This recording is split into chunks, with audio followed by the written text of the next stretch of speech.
Our first question will come from the line of Steve Jewin. Steve, your line is now live. Thank you. And Julia, it's always a pleasure. Thank you for the time today. You're still jeweled for me with or without the title, but things didn't go your way in that Cyborg fight. So what I'm wondering is, has the pandemic actually been helpful? Most fighters would say not being able to fight for a long time has been a bad thing, but maybe it's given you more time to regroup and refocus after that loss.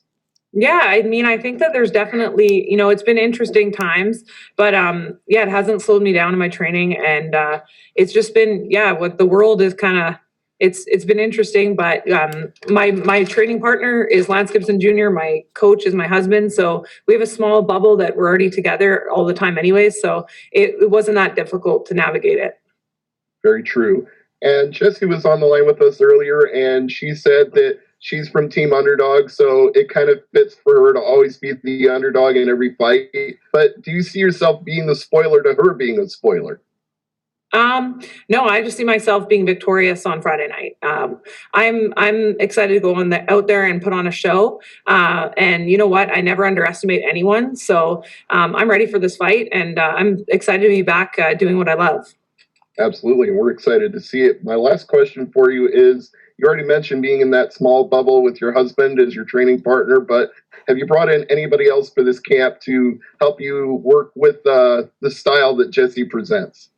Yeah, definitely. We've got a small group of guys that I've been kind of rolling with and sparring with that, my regular training partners, but they're great on the ground, and we've just been practicing, getting ready for this style specifically. We've kept it small, but definitely I've had my regular crew in there with me. Our next question will come from the line of Jay Anderson. Jay, your line is now live. Thanks very much. And Julia, I just wanted to ask, first of all, you did mention, obviously, Lance Gibson Jr. is your training partner, your husband is your coach. How important was family to bouncing back from that Cyborg loss, mentally, emotionally? Yeah, very important. I mean, it's the people around me pick me up. My community picked me up. It was that night when I came out of the arena, there was like 60, 70 people in a big circle, giving me hugs. And it right away made it feel, I don't know, it was special. Even though I lost, still felt great to have the people that love me around me.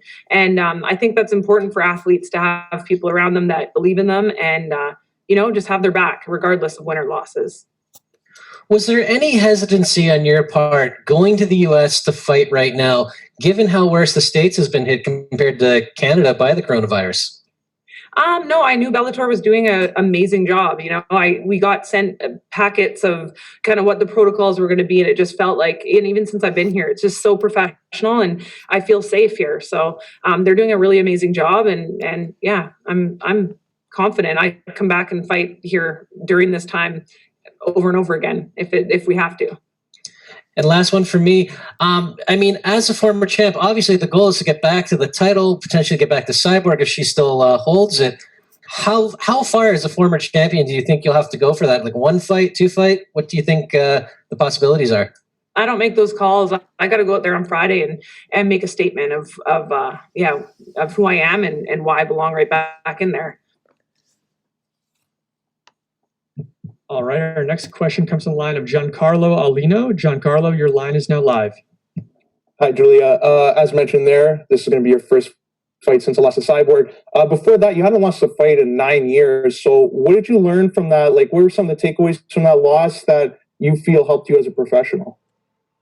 Just looking at, technical errors that I made during that fight that kind of got that outcome. So it was good for us to go back, see kind of where I made some errors and what I can do better. And overall, just finding that hunger again right after that loss. It took me a couple weeks to kind of break it down with my coaches and my team, and then right after it was the beginning of February, we were like, you know what, we got to get back in there. And then the pandemic hit, so it's been an interesting last couple months, but I'm ready. And final question for me. We've seen all these other divisions like heavyweight, welterweight, featherweight have their own Grand Prix. With the landscape of the women's division right now and women's MMA, do you think Bellator should set up a women's Grand Prix? Yeah, it would be amazing. It would be super exciting. It's definitely a good idea, and and I'd love to be a part of it. All right, our next question will come from the line of John Eric Pulley. John, your line is now live. Hi, Julia. How are you? Good. How are you? Good. Thanks for asking. So I wanted to ask you something that you touched on a little bit here. You've been saying, obviously, your husband's one of your coaches. So I was wondering, how has he helped you out not only as a fighter, but just with life in general?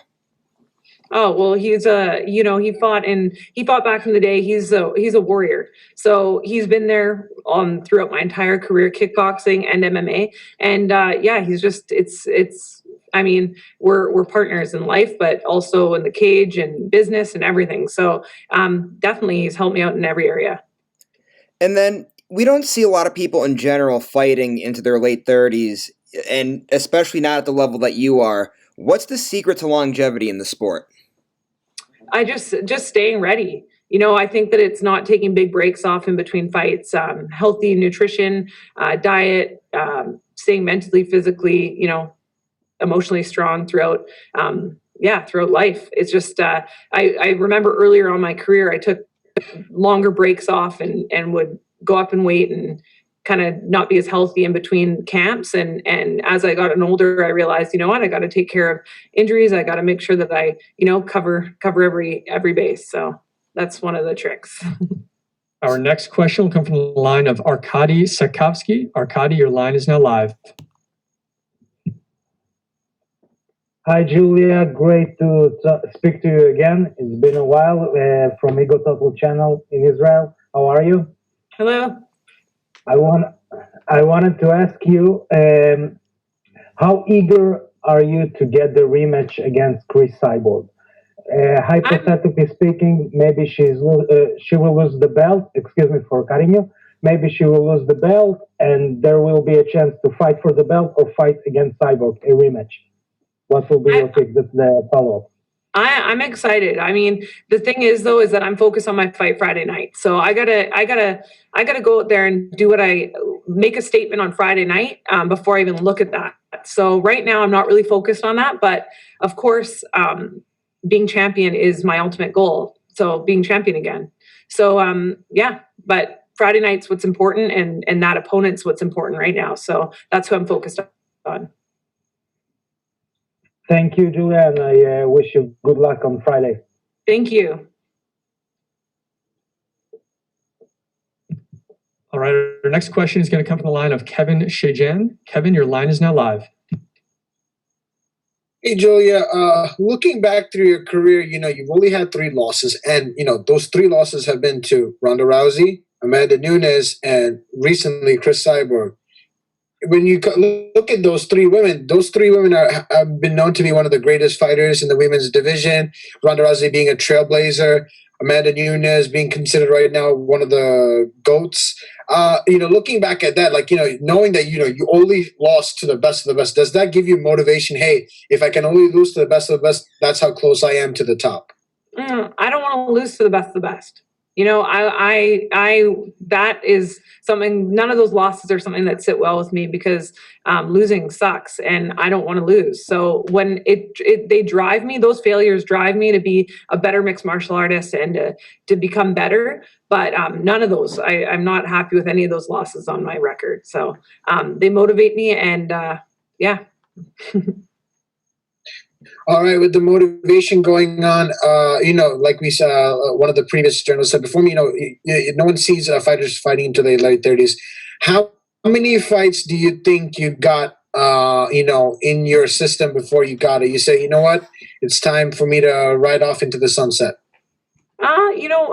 I can't really decide that right now. I feel fantastic. But I think that it'll be something that I have a conversation with, my husband and my family, and when we decide to hang up the gloves. But as of right now, I'm hungry and I want to be champion again. So that's what I'm looking forward to doing on Friday night. All right, our last question will come from the line of Alex Behunin. Alex, your line is now live. Hi, Julia. Were you disappointed that you didn't get an automatic rematch after your long winning streak and defending the belt 4 times? I wouldn't say disappointed. I think that I would just say that I want to go out there and make a point and make a statement on Friday night to show why I deserve that rematch or why I deserve the next title shot. But as of right now, I can't look past it, and I'm focused on this fight. I'm just excited to get back in there. You know, the world has been turned upside down with the pandemic and with everything like that. So to be back in fighting is like a dream come true. And it kind of feels, I'm just excited. I don't know how else to explain it, but I'm going to go out there and make a statement on Friday and let everyone know that I'm still at the very top. And then one last for me, how do you see yourself winning? I'm going to be working for a finish, first round, second round, third round, whatever it takes, but I'm coming out with my hands raised.